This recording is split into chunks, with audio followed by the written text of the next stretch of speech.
तो बच्चों उत्कर्ष 2.0 क्लास 10 आज हम करने वाले हैं chapter number 3 linear equation in two variable. बहुत ही इजी है और बहुत ही ज़्यादा इम्पोर्टेंट है।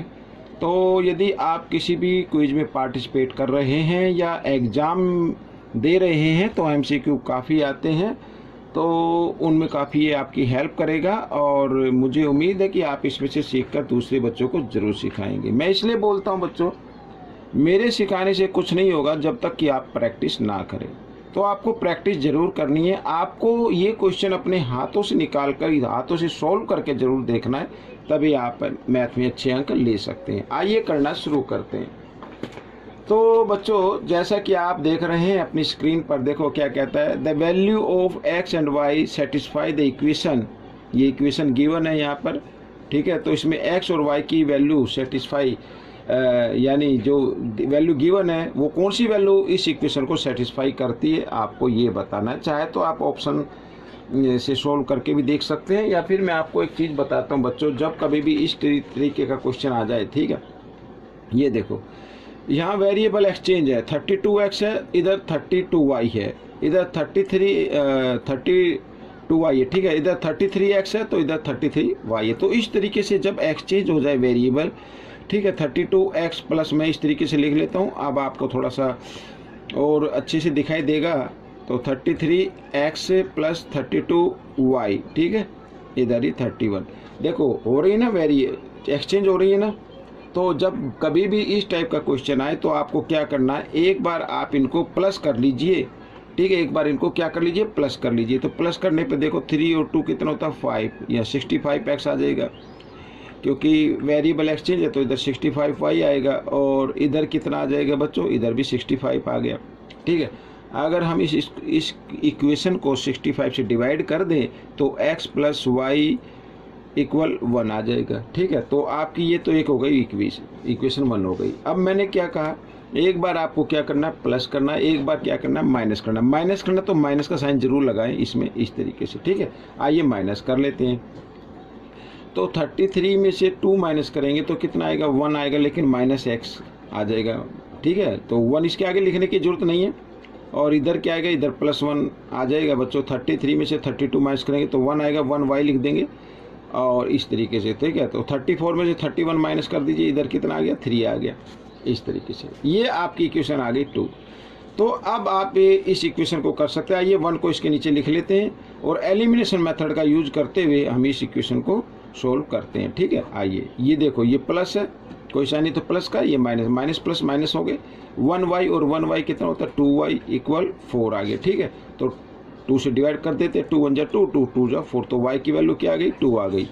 अब इस y की वैल्यू को इक्वेशन 1 में पुट कर देना है आपको, इसमें कर दीजिए। तो x प्लस वाई, वाई की जगह y की वैल्यू और इक्वल 1, ठीक है। तो x इक्वल 1 और प्लस 2 इधर है, इधर आकर ये इक्वल के साइन से इधर आएगा तो -2 हो जाएगा। और x इक्वल 2 में से 1 को माइनस करेंगे तो 1 आएगा, लेकिन बड़े नंबर के सामने माइनस है, माइनस का 1 आएगा, ठीक है। तो x की जो पॉइंट आए, जो वैल्यू आई है वो -1 और y का जो है आया है वो आया 2।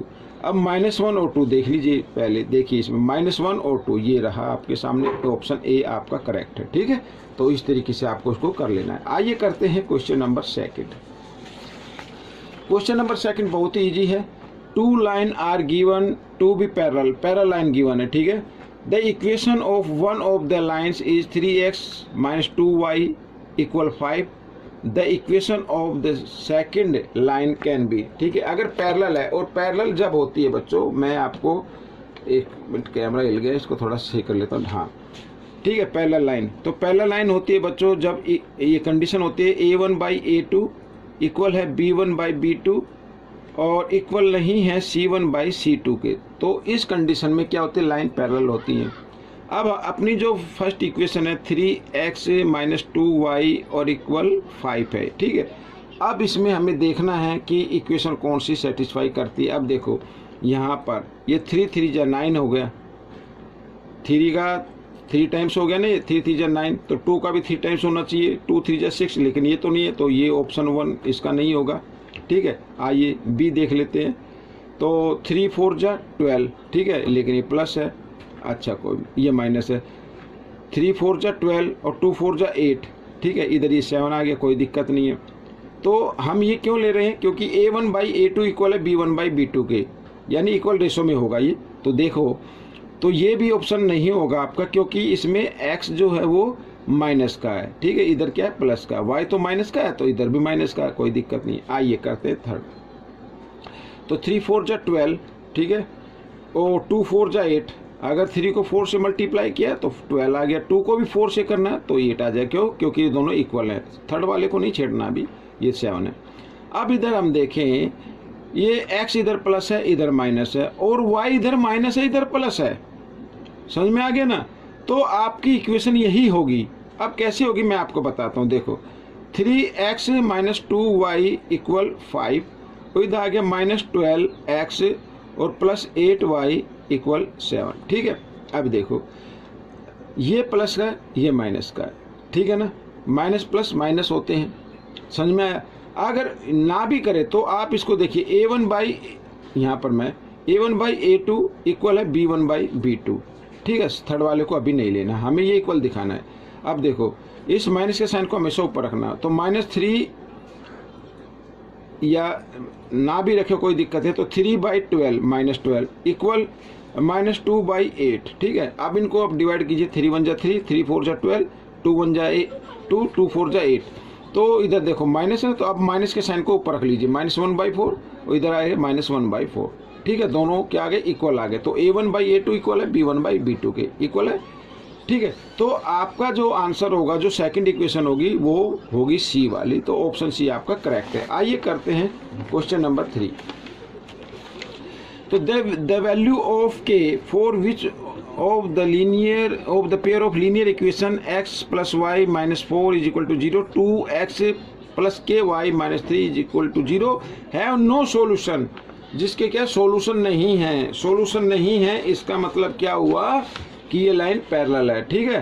तो फॉर्मूला क्या होगा, कंडीशन क्या होती है, A1/A2 इक्वल है B1/B2 और इक्वल नहीं है C1/C2 के, ठीक है।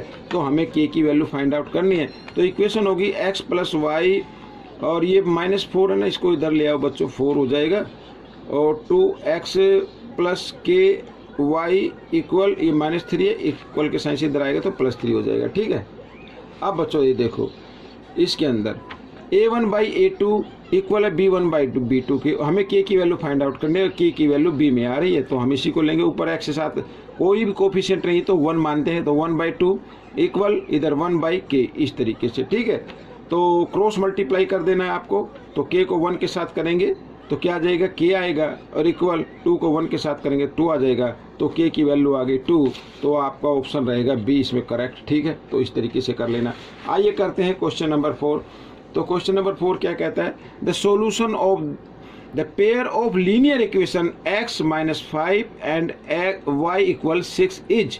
अब देखो, शुरू का पॉइंट जो होता है वो x का होता है, ठीक है। तो x का पॉइंट -5 और ये y, बाद में जो पॉइंट होगा वो y का होगा, तो -5 और -6। तो बच्चों यही आपका आंसर ऑप्शन रहेगा, ऑप्शन ए ही आपका करेक्ट है, ठीक है। क्या कहा है, the solution of the pair of linear equation, जो लीनियर इक्वेशन है उसका सॉल्यूशन यहाँ पर गिवन है, ठीक है। तो इधर कुछ पॉइंट दिए हुए हैं, तो पॉइंट दिए हुए हैं, तो इसका मतलब पहला पॉइंट हमेशा याद रखना, पहला पॉइंट होगा x का और सेकंड पॉइंट होगा y का। तो x का -5 है तो -5 है, और y इक्वल 6 है, यानी +6 है, तो ये 6 आ गया, ठीक है। तो ऑप्शन 1 आपका करेक्ट होगा। आइए करते हैं क्वेश्चन नंबर 5। तो ये रहा आपके सामने क्वेश्चन नंबर 5, ये रहा आपके सामने, ठीक है। क्या कहता है, देखो, the solution of the pair of linear equation x 5 और y -6, ठीक है। x क्या, प्लस का 5 है, तो इधर माइनस है, ये तो होगा नहीं, ये भी नहीं होगा क्योंकि इसमें माइनस आ गया, प्लस का आना चाहिए 5, ये रहा बच्चों, इधर ये भी नहीं होगा, ये रहा, पहले +5 है और फिर y का -6 है, तो ऑप्शन डी आपका करेक्ट रहेगा, ठीक है। आप क्वेश्चन नंबर 6 देखो क्या कहता है, the value of k for which the equation 3x - y + 8 = 0 and 6x + ky = -16 respectively, ठीक है। क्या लिखा आगे, हाँ, कोइंसिडेंट टाइम्स इज, ठीक है। कोइंसिडेंट लाइन है, सॉरी लाइन, टाइम नहीं लाइन है, कोइंसिडेंट लाइन। कोइंसिडेंट लाइन बच्चों या तो होती। तो अब मैंने आपके सामने दो फॉर्मूले लिखे हैं, a1/a2 इक्वल नहीं है b1/b2, और एक लिख दिया a1/a2 इक्वल b1/b2 और इक्वल c1/c2। ठीक है, इस तरीके से। तो कोइंसिडेंट का मतलब होता है कि अगर हम ग्राफ बनाएं तो एक ही लाइन पर वो शो करे, इस तरीके से। ठीक है, वो एक ही लाइन पर क्या करे, शो करे। तो ये आपको देखना है। ठीक है, अब बच्चों ये जो फॉर्मूला दिया हुआ है, ये इसमें हमें इक्वेशन को पुट करना है। ठीक है, तो k की वैल्यू फाइंड आउट कर लेनी है। अब देखो 3x - y plus 8 equal to 0 और 6x प्लस ky और इक्वल यहाँ पर क्या गिवन है, -16 गिवन है। तो आप क्या करें, ठीक है, थर्ड को तो छेड़ना ही नहीं है, तो इसको बेशक इधर रहने दो, अदरवाइज आप +8 है, अगर आप चाहते हैं इसको लेके आना तो इधर आइए -8 हो जाएगा। ठीक है, लेकिन आपको सिर्फ लेना है a1/a2 इक्वल b1/b2। तो a1 3/6 इक्वल -1/k, इस तरीके से। ठीक है, तो क्रॉस मल्टीप्लाई कर देना है, 3k हो गया और 6 × -1 k की हमें वैल्यू निकालनी है, तो 3 1 जा 3, 3 2 जा 6 आ गया। ठीक है, इस तरीके से। तो अब देखो k इक्वल 2 1 जा 2, क्या हो गया, 2 1 जा 2 हो गया, लेकिन माइनस का 2 आ जाएगा, तो k की वैल्यू क्या आ गई, -2 आ गई। अब देखते हैं ऑप्शन, ये रहा डी ऑप्शन आपका करेक्ट रहेगा। ठीक है, आइए करते हैं क्वेश्चन नंबर 7। अब देखो क्या कहता है, if a pair of linear equation is consistent, ठीक है, then the line represented by them are. ठीक है, तो यहाँ पर 4 ऑप्शन दिए हुए हैं।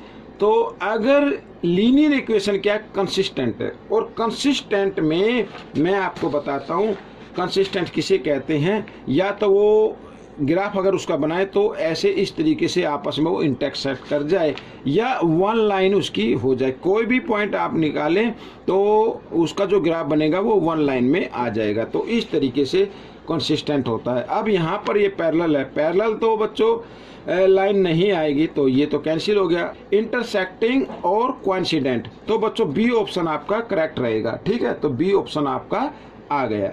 तो बच्चों इसी तरीके से अब बाकी ऑप्शन को देखने की जरूरत नहीं है। तो ये था एक छोटी सी वीडियो, आपको कैसी लगी मुझे ज़रूर बताएं, और इसमें से सीखकर दूसरे बच्चों को ज़रूर सिखाने। मिलेंगे नेक्स्ट पार्ट में, टिल देन थैंक यू।